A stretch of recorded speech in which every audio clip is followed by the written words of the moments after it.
We're going to be talking about James Harden 10 years from now. Like, as a revolutionary. That's how we should be.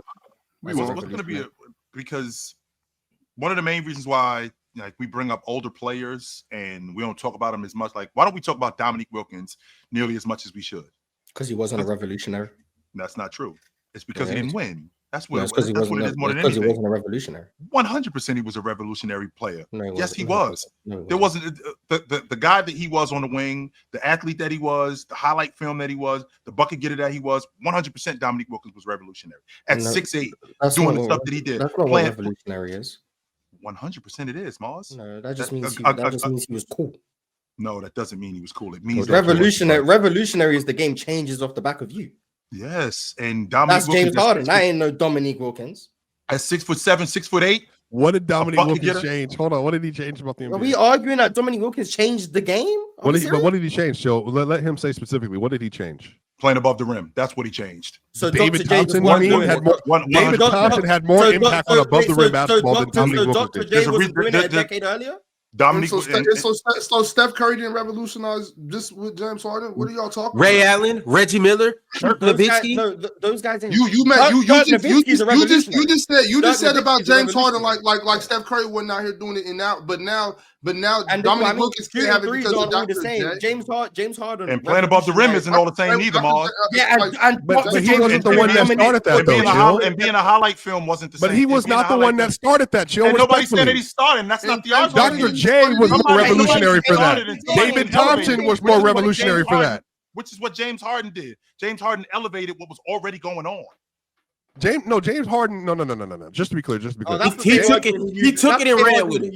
But Steph Curry is the in terms of 3-point volume. Sure. James Harden in terms of on-ball 3-point creation and shooting. No, that was obviously James Harden. James was the one. I've seen J.R. Smith doing that way before. No, not to the same degree. And that's what I mean. Not all threes are created equal. You can give credit for Steph Curry for the 3-point acceleration of the NBA, especially because the Warriors won. And everyone gives the winning team the credit for changing the game because it's a copycat league, as they say, blah, blah, blah. The Rockets never won. But when it comes down to self-creating threes, the step backs, the isolation offense, the heliocentrism, all of those buzzwords you like to hear, when it comes down to that, James Harden is the one who accelerated that. The Houston Rockets are the ones who accelerated that. Daryl Morey, Mike D'Antoni, they are the ones who are a large part of the reason why the game is the way it's played today. When you go back and look through NBA history, the Rockets were the team leading the league in threes damn near every year. It wasn't Golden State. It was the Rockets. When you look back at who was creating all of their threes, it was James Harden. It wasn't Steph Curry. Like 40 or 50% of Steph Curry's threes are assisted. James Harden's at 25%. When you look at leading the league in step backs every year, it's James Harden. When you look at leading the league in isolations every year, it's James Harden. When you look, you might not like the game as it's played today, which is fine. We can have that conversation because we seem to have it all the time. The game has got worse, the foul baiting, all of that stuff. So he changed it for the worse, Miles. He didn't change it for the better. That's fine. That's fine. If you think the game is worse today, I'm not having that conversation today. If you think the game is worse, that's fine. Right. A revolutionary is a revolutionary, whether or not it's an improvement or it's a regression. Whatever it is, sure. James Harden is directly responsible for how the game has changed in the last decade. Whether you like it or not, James Harden is at the forefront of that. He might be standing next to Steph Curry. Yep. He might be shoulder to shoulder with Steph Curry. But those two, and then also throwing Kevin Durant because this 7-foot demigod doing other things. And then you got LeBron James being this do it all hybrid. So those four, James Harden, can we respect Gil's Arena? Can Hibachi just get a mention in the conversation? No, we talking about step back threes. We talking about heliocentric offense. We talking about pulling up from the logo. Bring up people. I ain't bring up pulling up from the logo. Yeah, but you said heliocentric offense and shooting threes. Out of here, man. Yeah, just want to bring people up. The reason why we don't talk about the keep going, Mars. I'm sorry. You can give Gilbert Arenas credit for shooting deep threes before most people were. I mean, you could go back to like the 2000s when LeBron was shooting deep threes. Like, what's the problem with bringing up Gilbert Arenas when he was doing in those days? What's wrong with that? The reason why are you so upset about that? The reason why is because Gilbert Arenas wasn't doing what James Harden was doing. Because he's not as good as James Harden. That was like 10 right. So he's not in that conversation. Different era. As much as I dislike Gilbert Arenas, he was definitely doing 16, 17, 18, and 19. Those 3 years, James Harden could have won the league MVP. Gilbert Arenas wasn't even in the conversation for league MVP at no point in the time. I didn't say anything about being MVP. With James Harden. I didn't say anything about being MVP or him. Then being we shouldn't be talking about him like we talk about this dude. He was doing that same shit. No, he was not doing that. He wasn't doing what James Harden was doing. He might not be as good as James Harden. Yes, he was. Just like Mars, just like you sat there and let Mars say that he's not arguing about whether the game is better or worse. I'm not arguing about if James Harden is better than Gilbert Arenas or not. That has nothing to do with my argument. What I'm saying is Gilbert Arenas was doing that same stuff, but he might not be as good as James Harden. But there's no reason for y'all to overreact and be like, oh, we can't talk about Gilbert Arenas. That's not the point. That's not the point that I'm making. I just want to talk about James Harden because that's what I want to talk about. We get to give James Harden credit for stuff, and all of a sudden we got. And then somebody got to throw somebody else's name in there. Like let's talk about. I just said shout out Hibachi. That's it. I'm not saying if we talking about doing all this, why ain't Dame's name getting mentioned? Why not?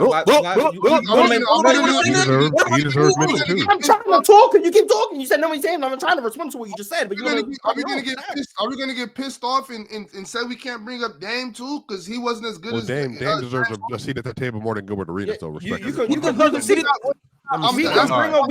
There's other guys who are directly involved in the way the game is played today. Yes, that was that because there's a lot of guys. I'm not arguing. It was so much earlier. With Gilbert Arenas, that was 10 years before that. So it's not, that's why it's not. But if Gilbert Arenas did what he was doing back in those years, and that happened to be in 2016, 17, he would 100% in this conversation. It's not about him being better than James Harden.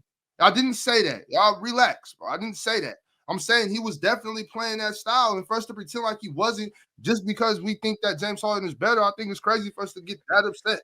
Like, yeah, we can cite all the comments said was respect Gilbert Arenas. That's it. We can be like, oh yeah, Gilbert Arenas was playing like that, and keep talking about James Harden. There's no reason for us to have a break aneurysm. There's a lot of people who are also involved in the way the game's played today. I'm not saying the four guys I named are the only ones. So when I said Steph, KD, LeBron, and James Harden, I'm not saying they are the only ones who drove the game forward. You can throw in Damian Lillard, you can throw in Russell Westbrook, and like any type of revolution in basketball, timing is everything. There are some guys who are doing things before their time. You look at Pete Maravich, you look at guys like Mark Price, you look at Steve Nash, you look at that Phoenix Suns offense, you look at Gilbert Arenas.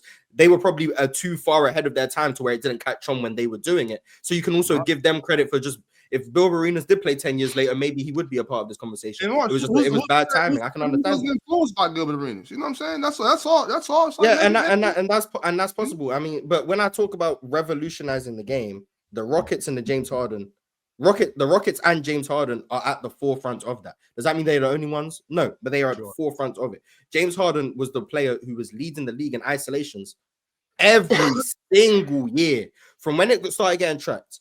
Every year, James Harden led the league in isolations. Yep. And then we got to the point where with Mike D'Antoni, this man is isolating 16 times a game and is the most efficient isolation scorer in the NBA. That is ridiculous. Then you go to how much he has the ball in his hands, how much of his team's offense he's responsible for. Then you go to how many threes he's shooting, how many self-created threes he's shooting in a game where pull-up three-point shooting has become basically all the craze in the NBA. And that is extremely valuable. If you're someone who can make threes off the bounce, James Harden was shooting more threes off the bounce than anyone in the NBA. The most dangerous weapon in the NBA was someone who could generate a three at will. And James Harden did it better than anyone we've probably ever seen. And yes, that includes Steph Curry, because Steph Curry is the greatest off-ball mover we've ever seen, being able to get threes off screens, off the bounce, two, off the dribble. However you want to get a three, Steph Curry could do it. But when it comes to strictly creating a three out of nothing, no ball screen, no help defense, one-on-one, I can create a three on anyone. That was James Harden. You look at guys like Luka Doncic. You could look at all these elite pull-up shooters. Yep. James Harden has a hand in that. That step back, revolutionary. Was he the first one to do a step back? No. I could go back to the 80s. I've seen Larry Bird do some step backs. I've seen Kiki Vandeweghe do some step backs. You got Paul Pierce doing step backs. I've seen step backs. Manu Ginobili was doing step backs. But when it comes to... Shout out Penny doing step backs in the 90s. Sure. But when it comes down to revolutionizing the game, pushing the game forward, that's James Harden. And is he going to get his respect for that? Maybe one day. Definitely not going to be while he's playing. While he's playing, it's going to be, he didn't do this in the playoffs. He didn't do that in the playoffs. He didn't win this. He didn't go to the finals, blah, blah, blah. But maybe when he retires and people look back on his career and maybe they will have to box score watch. I don't know. Maybe they will have to box. Damn, this guy was averaging 36. This guy averaged 35. This guy was shooting 13 threes a game. maybe they'll have to box score watch. But at some point, James Harden is going to get the respect he deserves for driving the game forward, being one of the greatest, at worst, regular season players we've ever seen. Sure. Leading a Houston team that practically had no direction into dogfights against the dynasty. 10 years from now, 15 years from now, James Harden will get the respect he deserves. Probably not, because that's the same thing. Allen Iverson gets disrespected for going having a battle with the dynasty. You know, he because he had one battle. He won one game against that, so he probably won't get the respect. Yeah, because if Allen Iverson went up against the dynasty, just like y'all disrespect Allen Iverson, they'll probably disrespect James Harden too, because. Well, yeah, if Allen Iverson went up against the dynasty 4 times in 5 years, he'd probably get given more. Will happen, you know what I'm saying? Because that's. But we'll see. And also, Allen Iverson is pretty much beloved by most of the basketball community. Except for the same reason James Harden doesn't get. But the thing is, James Harden has a lot more haters than he does.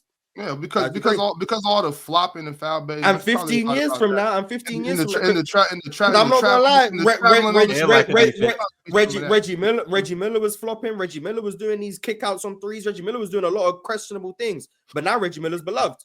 One time heals all wounds. When James Harden is 15 years removed from the NBA, all of a sudden, a lot of the things people hated James Harden for are gonna become things that either they forget about or things they start to love James Harden for. His style of play, the isolation, the highlights, all of those things they're going to start loving James Harden for, when at the time they were hating on him for it. It happens with a lot of NBA players. The flaws get washed away, and all the things they were criticizing all of a sudden become good things. So 15 years from now, hopefully I'm still around. Hopefully we're all still around. James Harden will get the love that he should have been getting right now. The same thing that happens with a lot of guys. You don't get the love until they retire, or in some players' cases, like Kobe Bryant, until they're actually gone. So we just got the fact that he didn't win, that kind of contributes to it. But I want to ask you a question, Mars. My question to you, Mars, is what do you think with this revolution of James Harden? What do you think contributed to that? Why was he so good at that? Like, what contributed to him being that? I mean, his quickness was always underrated. His ability to change direction, his ability to stop on a dime, decelerate, get to wherever he wanted on the floor was extremely dangerous. He has one of the best handles of all time. Yeah. Was it solely his game? The reason why I'm asking you this, Mark, solely his game, no. His game, no. It was his game. It was his skill set combined with Daryl Morey being the most analytically driven general manager in the NBA. And then you get Mike D'Antoni, who's also very aware of the analytics and is an offensive genius. So you compare the most analytically driven GM in the NBA with the greatest offensive mind as a coach possibly ever, then with someone who's as offensively gifted as James Harden. It's a match made in heaven. Like that's 100%. What it is. It all comes together to lead to one thing. Same the reason the Warriors playing the way they do isn't solely because of Steph. You combine Steph Curry's skill set with a Draymond Green, a Klay Thompson, and a Steve Kerr who's willing to go away from the norms of how we understand basketball. You create something revolutionary. Something being revolutionary is never down to just one person. It comes down to coaching, team building, teammates, and then that person's outlier talent. So it's not just James Harden, but he's a big part of the reason. I 100% agree with everything that you just said, Mars. And the reason why I agree with that, because I could use the same logic with Dominique Wilkins. I got this 6'8" super freak athlete that plays above the rim, who's a scoring machine. So you know what I'm going to do? I'm going to have the All-Star weekend. I'm going to have a dunk contest. In the process of me having a dunk contest, I'm going to display this guy. I'm going to display his athleticism. I'm going to display his skill. And what that's going to do, that's going to translate to more eyes on the TV. That's going to translate to more views on the TV. Because now we got this super freak 6'8" guy that plays above the rim, dunking on big guys, the human highlight film that he is. And now we can see this guy more often. And what contributes to that? What contributed to that was All-Star Weekend, because you don't know about this guy. You don't know anything about him unless you see him at All-Star Weekend. You don't know that this scoring machine that Michael Jordan is. You don't know we got another one in the league chasing him every year. You don't know that the human highlight that Michael Jordan is. You don't know we got another one of these guys in the league unless we have All-Star Weekend, where you can now display this guy and you can see this guy more often. That's called revolutionary. That's called changing the game, which is what Dominique Wilkins did. He put more eyes on the TV. He had people seeing him more often than not. And he had other 6'7" and 6'8" guys going, I want to be able to do that. I'm not the athlete that guy is. I'm not the scoring machine that he is, but I would like to be that. It's the player choice way. Yeah, them boys don't get it started. The player choice way. Yeah, the player choice way. Come and switch lanes into the player choice way.